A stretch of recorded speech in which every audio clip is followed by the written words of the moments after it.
orang yang mau berobat atau konsultasi kepada ahli hikmah, itu kalau wanita rata-rata urusannya apa?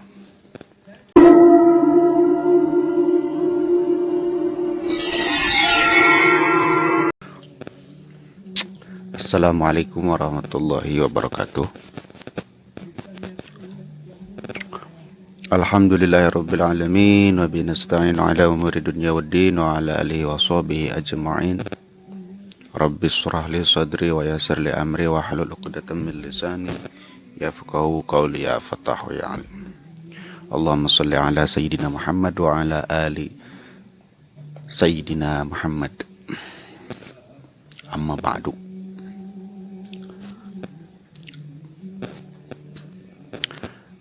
Sahabat negara Beling dimanapun Anda berada,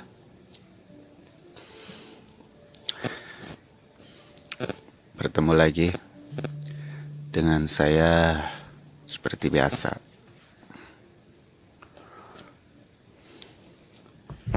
Kali ini saya akan ngomong ngoceh sendiri lagi seperti biasa di depan HP.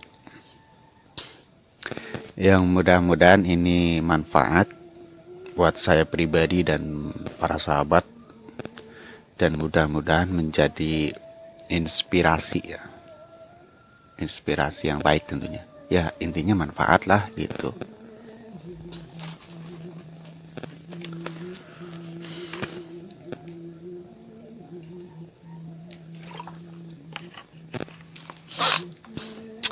Setelah kemarin saya membuat konten tentang apakah mahabbah atau pelet itu termasuk sihir, sekarang ganti judul.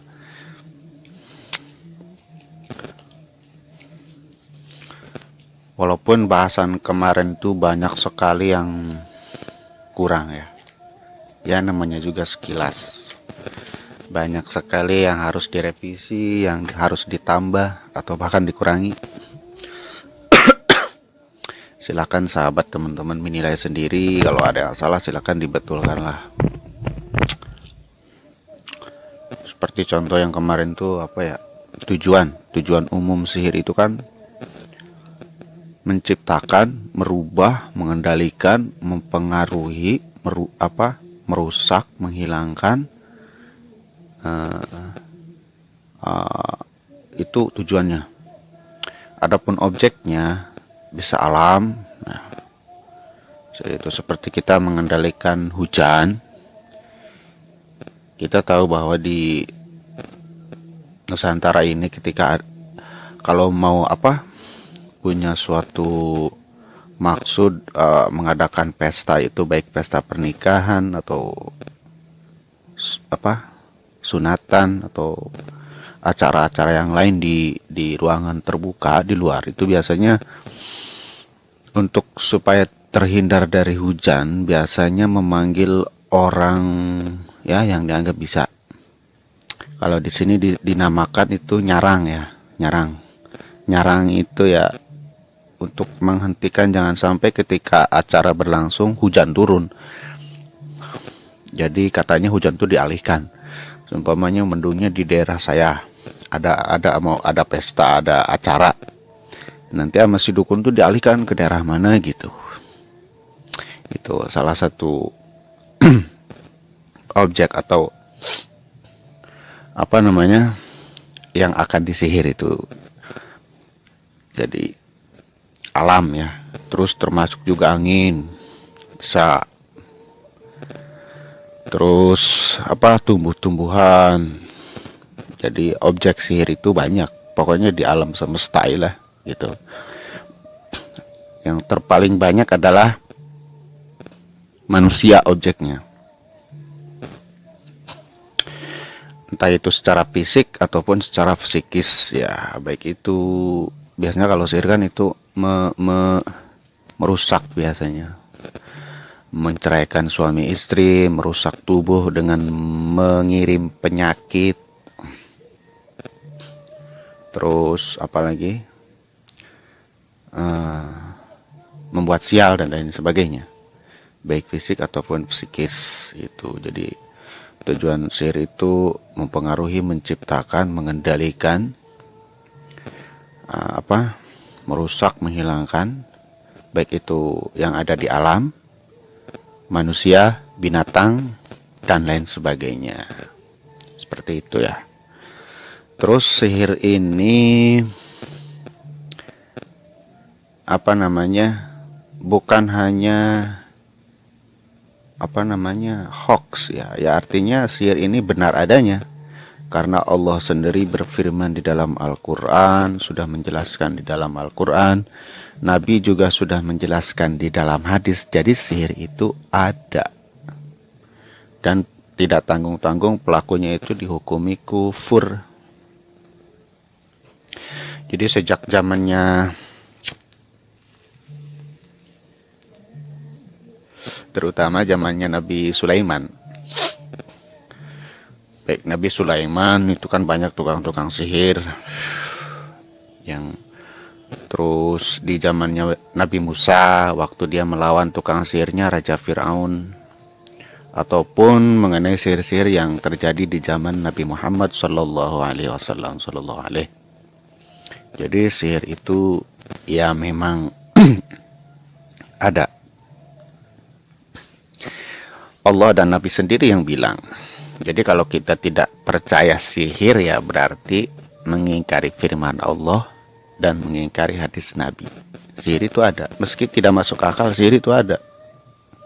Seperti kita mempercayai alam gaib, alam kubur, alam jin, alam akhirat, padang mahsyar itu kan gaib. Ini termasuk sihir. Ya sihir itu sebenarnya setengah gaib, setengah nyata. Prakteknya sih nyata. Ya bikin buhul-buhul, bikin ritual-ritual itu nyata. Nanti prosesnya nyampe ke sasaran itu kan gaib.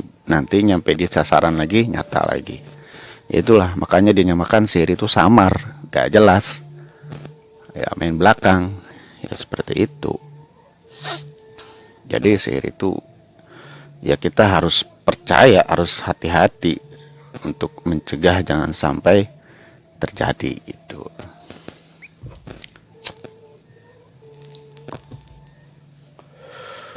Terus pendapat ulama ini kan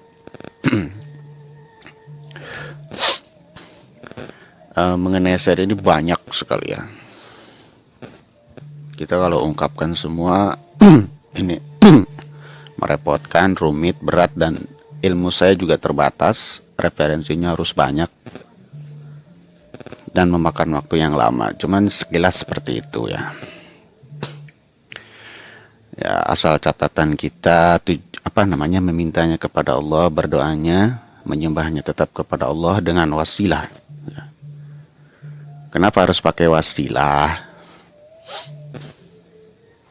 Karena Allah sendiri berfirman, ya a'udzubillahi minasyaitonirrajim, bismillahirrahmanirrahim. Ini kalau nggak salah ya. Ya ayyuhalladzina amanu ittaqullaha wabtagu, terus lupa saya.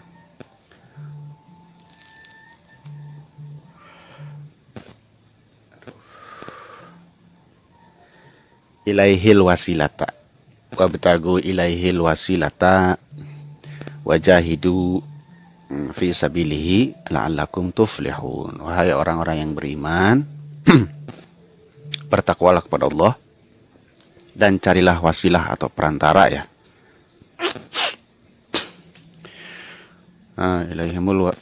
Ilaihil wasilata wajahidu, dan berjihadlah fi sabilihi di jalan Allah, la'allakum tuflihun, agar kamu semua beruntung. Kurang lebihnya seperti itu ya.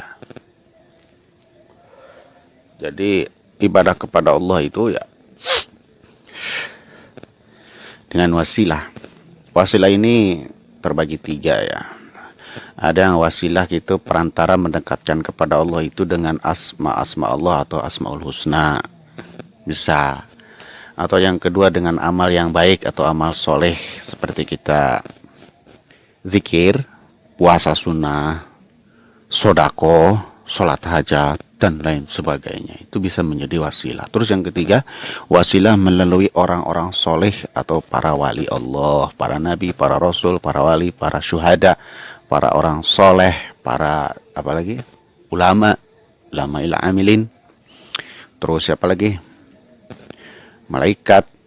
Pokoknya jami'il muslimina wal muslimat min masyariqil ardi ila maghribiha fi barriha wa bahriha kullihim ajmain. Pokoknya wasilah ya orang-orang soleh, pokoknya jamil muslimin muslimat wal mu'minin wal minat, dengan cara kita mendoakan, membaca Fatihah, mengirimkan Fatihah, seperti itu ya.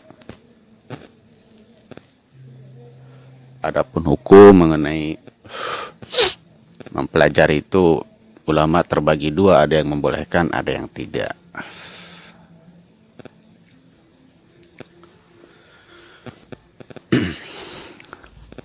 Kalau emang sebenarnya kita ada punya guru, punya pendamping, kita punya dasar yang kuat, mempelajari saja untuk tujuan mencegah atau mengobati, nggak masalah. Tapi kalau kita orang awam, tidak usah, bahaya.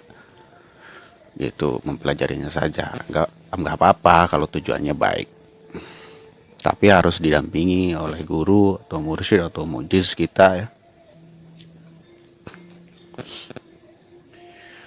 Dan sihir ini memang nyata. Kalau menurut ulama ahlus sunnah wal jamaah, sihir ini ada, hakikatnya ada. Kalau menurut ulama ahlus sunnah, dan ini pendapat jumhur ya. Tapi beda kalau menurut para ulama Mu'tazilah, golongan Mu'tazilah, bahwa menurut mereka sihir itu hanya apa ya, tipuan mata, trik, semacam sulap. Mereka tidak meyakini sihir itu, percaya sihir, tapi sihir itu hanya semacam sulap katanya, hakikatnya tidak ada. Itu golongan Mu'tazilah ya. Kita jangan ikuti, karena kita ahlus sunnah ya harus ikut ulama ahlus sunnah, bahwa sihir itu ya hakikatnya ada, efeknya ada, itu buktinya ada. Nah, dan untuk menentukan suatu masalah itu sihir atau bukan, makanya kita diperlukan apa, konsultasi atau berguru kepada orang-orang, kepada para ulama, tentunya para orang soleh yang memang mengerti tentang ilmu-ilmu seperti itu. Makanya hadirlah kitab-kitab membawa usulul hikmah, Sirrul Asrar, Syamsul Ma'arif, Mujarobat, Aufak, dan sebagainya, yaitu untuk mengetahui sihir dan juga untuk melawan sihir tersebut. Seperti itu ya singkatnya.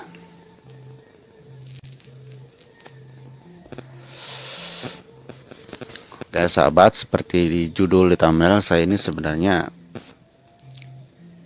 ya kalau bicara sihir sih nggak ada. Ya seperti yang saya katakan tadi, ini bisa memakan waktu lama, jadi saya cut saja sampai di situ.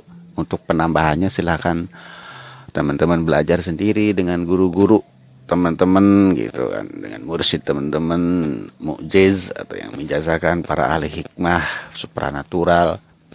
Karena saya ini bukan dukun, bukan ahli supranatural, bukan ahli hikmah. Saya ini anak biasa. Kalaupun dulu ya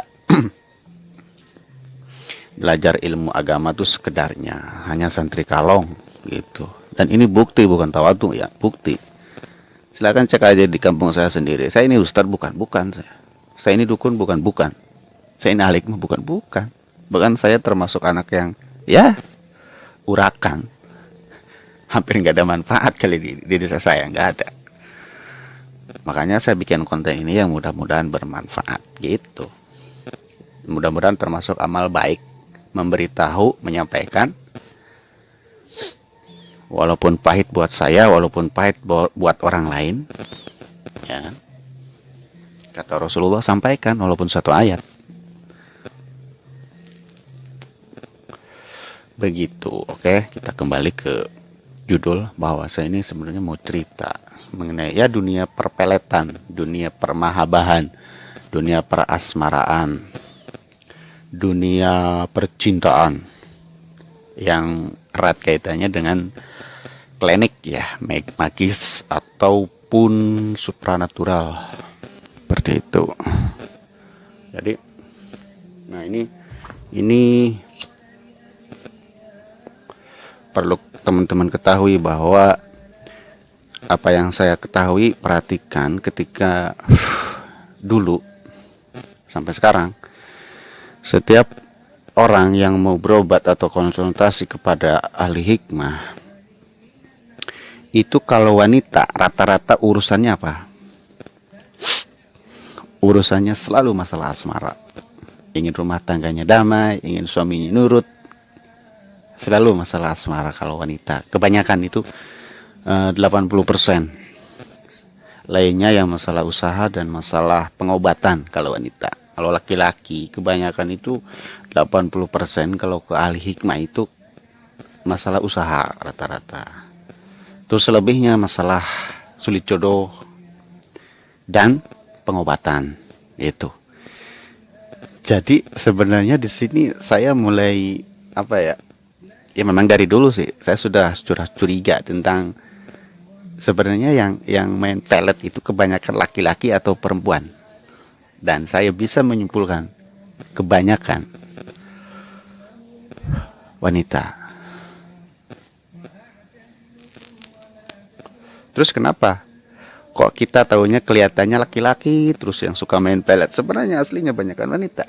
Kalau untuk yang udah rumah tangga biasanya pergi ke orang pinter, ke paranormal. Kalau masih perawan biasanya dia kerjakan sendiri. Dia kerjakan sendiri. Bisa amalannya minta, bisa dia emang santri punya amalan dari kiainya. Jadi seperti itu. Jadi kalau kelihatannya laki-laki yang suka bermain, sebenarnya banyakkan perempuan. Kenapa? Ya karena tahu sendiri sifat laki-laki itu kalau cinta kepada seseorang satu desa tahu. Omongin ke sana kemari. Kalau cewek kan enggak. Diam. Terus yang kedua, di samping diam sekaliannya ngomong cewek itu enggak sesuai fakta. Kadang-kadang ngomongnya B tujuannya C. Itu kan? Itu sifat wanita.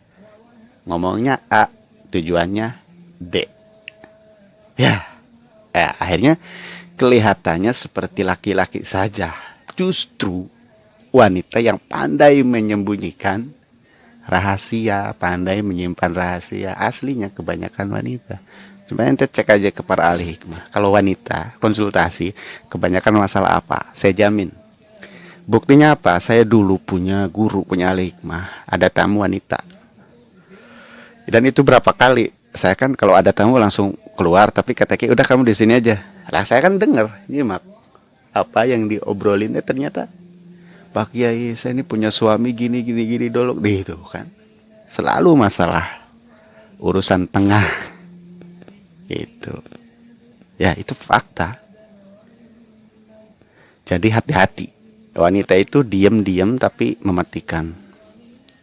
Beda dengan laki-laki. Laki ngomong gini gitu nggak ada, udah biasa, apalagi masih muda ya, artinya masih bujangan, masih bujang tanggung, masih apalagi anak-anakan ngomong beletak beletuk. Padahal secara faktanya justru wanita lah yang artinya kita harus bermain. Bahkan ada cerita begini, ada seorang teman ya cinta kepada seorang wanita. Terus dia bilang, kalau bahasa Indonesianya saya pelet aja cewek tersebut. Itu saya menangkap begini. Sebenarnya dia nggak sadar kalau dia sendiri sudah terkena pelet. Yang artinya dia maksudmu memelet wanita itu karena dia sudah terpelet. Cuma dia nggak menyadari. Itulah. Makanya ahli sihir wanita itu lebih mematikan daripada ahli sihir laki-laki. Ada ayatnya cuman saya lupa. Wanita-wanita tukang sihir itu yang paling jahat, paling mujarab. Jadi ahli sihir wanita itu lebih berbahaya. Karena mereka perasaannya lebih tajam, lebih peka, dan lebih cepat baper. Tuh, jadi nah, terus dia tirakat kan. Ya udah pasain aja, kata saya pelet. Kalau saya sendiri kan belum pernah melet wanita itu, belum pernah, seumur hidup belum pernah. Nah, nanti itu si cewek dan si laki-laki kan sama-sama main pelet. Si wanitanya melihat laki-lakinya, si laki-laki kan, itu siapa yang kuat, maka dia yang duluan nyosor. Kalau seumpamanya si wanita kalah dengan peletnya si laki-laki tersebut, maka si wanita akan nyosor duluan kepada laki-laki. Itu laki-laki itu kalau kalah, dia akan nyosor duluan kepada wanita tersebut. Jadi kuat-kuatan di situ, kuat-kuatan dikira aja wirid. Ya itulah anak-anak santri. Bandelnya di ranah-ranah seperti itu. Kadang lucu dan itu hikmahnya banyak sekali. Banyak sekali. Walaupun itu mungkin cuma iseng, nggak sampai kepikiran jauh. Udah kalau nikah gimana? Nggak, sebenarnya cuman ya sebenarnya nggak boleh itu. Ya namanya juga kebandelan santri ya sebatas itu. Jadi kadang-kadang orang cinta kepada seseorang terus ke orang pinter berniat memelet seseorang bahwa dirinya sendiri yang terkena pelet, makanya dia berjuang untuk mendapatkan dia. Tapi ini nggak permanen, nggak selalu begitu. Ada yang juga nggak dipelet tapi dia emang cinta sayang ya bisa. Cuman ada sebagian kasus yang dia berniat memelet seseorang laki-laki atau perempuan, tapi dianya sendiri yang terkena sebenarnya, sehingga dia menggebu-gebu untuk mendapatkan ilmu pelet tersebut. Ngerti ya? Ya inilah dunia supranatural. Ini sebagian aja. Ini sekilas. Oke ya teman-teman. Jadi ya kita harus baik-baiklah kepada setiap manusia. Ya artinya hablum minallah, hablum minannas. Ya baik kepada Allah, ibadah, baik kepada manusia, jangan sampai mengecewakan, menyakiti, apalagi mempermainkan, mempermalukan. Jangan, nanti karena apa? Ya karena hati manusia siapa yang tahu. Di belakang dia main sihir. Kalau dia nggak bisa nyari dukun, kan? Walaupun itu takdir Allah, tapi kan itu syariatnya seperti itu, penyebabnya. Hukum sebab akibat itu berlaku di dunia, itu berlaku. Termasuk sihir itu termasuk penyebab. Makanya harus kita hindari. Karena sihir itu hakikatnya ada. Siapa yang tidak percaya sihir berarti tidak percaya firman Allah dalam Al-Quran. Coba.